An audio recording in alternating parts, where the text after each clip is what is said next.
Tom. And I'm Tanner. Welcome to episode 163 of Bird Squawk. All right, we're back after a 1 week break. Sorry about that, but we're coming off the schedule prediction from last time, going through that as the schedule was released. Obviously, kind of that dead spot in the season. Things are kind of brewing. You're getting ready for camp, getting ready for this and that, and just kind of seeing and waiting how the camp's going to unfold and how the initial roster is going to unfold. I think a lot of the young guys are in camp. There was a great clip this week of Nolan Smith coming out right after he was drafted, saying he wants that playbook, want it now, want to get on the field, want to prove you guys right and everything. So obviously love to see that from him. I saw a report that Jalen Carter broke one of the sleds at practice the other day or today. So good stuff coming out of rookie camp from your top two first-round picks. A lot of excitement, obviously. I mean, you could borderline say this season is Super Bowl or bust. So it's kind of just waiting to get into it again. Yeah, I mean, like you touched on, it's kind of the dead zone here. But, kind of like some of the things we're seeing, that Nolan Smith, I think, is going to be something special. Yeah. I mean, that kid seems like a junior BG in the brewing there. His motor is going all the time. Definitely wants to get on the field. Still feel like there's a couple pieces yet how he could add here or there, but it's going to come down to camp and see what's going on. A lot of talk about Hopkins. I don't know. Yeah, I mean, that's what I mean. I mean, you get that. You see that a name like that pop up, you're obviously gonna think about it. People are gonna talk about it. But realistically, I mean, obviously, if you can add a guy like that, you add him. But do you really need to add him? Yeah, I don't know. You know what I mean? I don't know if there's enough balls to go around. Exactly. I don't know if that is really a spot to go. I mean, I would be. If he comes in ring chasing, that's one thing. But if he comes in and wants to demand the ball, I mean, there are going to be issues, right? Yeah. I mean, you got Devontae, you got AJ, you got Goddard. Mm-hmm. I mean, yeah. It's still Quez odd man out. Yeah, at this point, we'll have to see how camp unfolds. I know the guy from the Falcons could be a little interesting here and there. Apparently had, I know his name's a little hard to pronounce. I don't even remember what it is, honestly. But him bringing in kind of being that new Pascal guy. I mean, the big question mark is Quez. Not that that's really like we need a big season out of Quez, like make or break. But you obviously would like to see him kind of take the step forward. I mean, in 21, he was okay. Not great, but you saw the potential there. Obviously, last year took a step back. And you kind of have to see what happens. I think you hope he takes that step forward. Obviously, he's not going to get the ball a whole lot. But when he gets the ball, make things happen with those touches. I mean, obviously, like you said, I think that's the knock on him, right? The consistency. Yeah. You just want to know that when the ball goes to him, he's going to get it, and he's going to catch it. I mean, it's so hot and cold and hit and miss. I know his teammates are coming out and they have total faith in him, but, I mean, to me, it's just like he doesn't seem to have proved it to us yet. Not yet. Right? He's had those flashes in the pan, more flashes than Rager ever had, but he's had those moments that you go, okay, maybe this is the jumping point, or this is the point that has to take him to the next level. Yeah, I'd like to see him turn into like a Jason Avant or something, like when the ball is there, he's going to get it.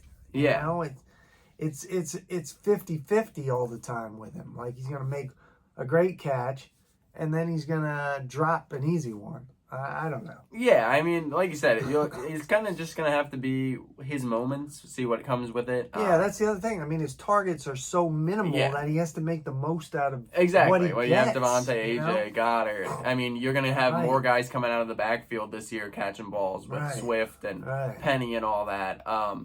So you'll have to see what happens with that. Obviously, we're talking about a third-string wide receiver, so there could be worse things to be talking about.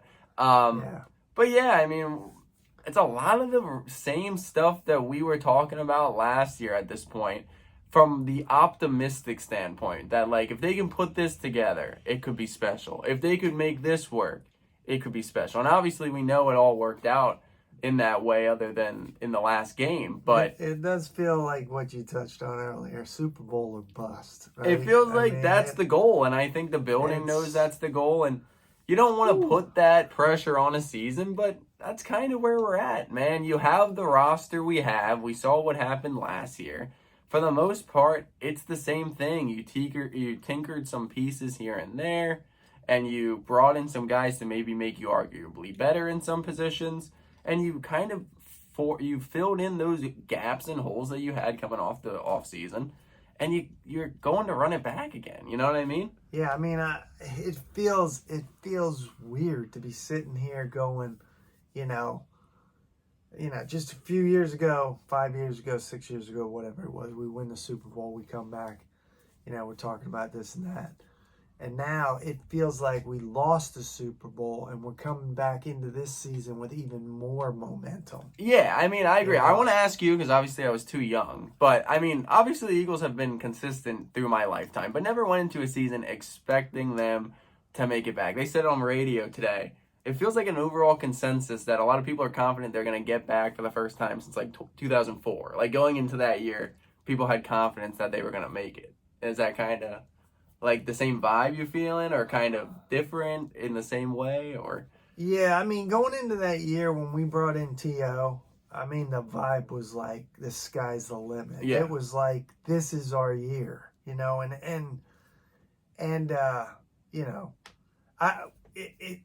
all fell apart then. Yeah. After that, right? Well, yeah. But that stretch of 4 years where we were going to the NFC Championship game always felt like we're getting there at least, right? Yeah. But then to get over that hump and get to the Super Bowl, I almost feel like, we've got way more confidence going into this season. But my thing is always, man, as long as we can stay healthy. Yeah. If the guys can stay healthy, I believe this offense is going to put up points. Right? Yeah. And a lot remains to be seen with this new defensive coordinator. Yeah. What he's going to bring to the table, what kind of scheme he's running, what he's going to do aggressively, and what he's going to do, really to put the pressure on the other team. Yeah, I mean, he talked kind of not a big game, but he kind of said some things in his press conference about like putting bodies on bodies, bringing the pressure, feeling that man on man. So we'll have to see. I mean, I know a lot of people. I've always been the big proponent that it's a losing job. Yeah, but, I mean, that's what it remains to be seen. Like Gannon talked the talk, but never really walked the walk, right? Yeah. This guy, I almost feel like he's coming in. He was at Temple. He kind of knows a little bit about what we're looking for and what we want to see in a defense. Yeah. So, I feel like he's coming in with guns loaded and guns blazing, and I mean, I just feel like both sides of the ball are, whoo. No, I mean, I agree. I mean, they filled in what needed to be filled in on defense. That was the big thing I was saying during the draft, and they addressed that. They brought guys back. They filled in holes, tried to patch it up as the best you can. I said right after the Super Bowl, and still, the offense I expect to pick up exactly where they left off. I think they are going to be a dominant force again, and really be that anchor that this team needs to be both good on offensively and defensively. I mean, I always feel like, these other teams get these rookies and they come in and they do something. And we always have like these rookies and they kind of like almost like not red shirt them for a year. Yeah. I'd like to see one of these guys just come in and dominate. Yeah, I mean, Carter very well could be that guy that comes in and makes an impact. He is going to he's going to fill in for where Hargrave was. I think he's going to be your main guy. We'll see what they have in plan for Smith. I believe he's healthy. Like he's all out on the field and all that. But I think they have a lot of expectations for a lot of those guys. We all know how they build through the trenches. They always like to do that. And taking two guys on the D-line in the first round wasn't surprising to anybody. And I think they have a one-up on a lot of other guys because they're coming into these guys that are their teammates in college, and they already know what to expect, and they can impart some of that wisdom into these guys and say, hey, look, this is how it's going to go, you know? Yeah. So, I mean, that's the thing, too. You're going to have those guys that you're comfortable with, college teammates, won a national championship with, etc. on that end, that you're kind of going to be able to come in day one, be comfortable. But then you're going to be learning from guys like Fletch, BG, Hassan Reddick, guys that have been there, done it, and kind of there should be a good environment to thrive for both of those guys to grow.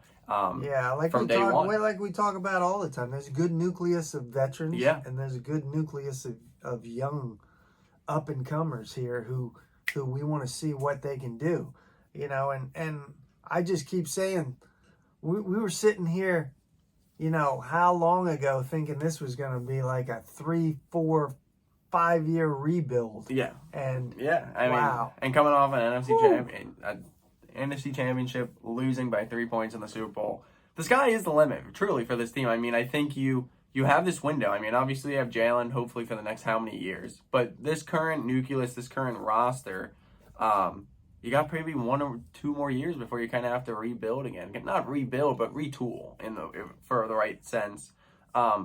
Yeah, I mean, at the end of the day, this roster, if you stack it up, could arguably still be the best in football. And they obviously showed that last year. Schedule's going to be a little tougher this year, but I believe that they're going to come in, pick up where they left off. I don't really have an issue. I don't really have the thought of a Super Bowl hangover. I think they're going to come in and take care of business. But obviously, we'll have to see. We're still far out. Yeah, I mean, it's Vegas or bust, baby. Yeah, going pretty to much. Vegas. Come on, baby. Pretty much. So that's it for this week. Not a whole lot going on as usual in this time of year. Closer and closer though. Chomping at the bit to get camp going, preseason games, and a super regular season. But thank you guys always for watching. We'll be back next Wednesday as always. Make sure to like, comment, subscribe. Fly Eagles fly. Go Birds.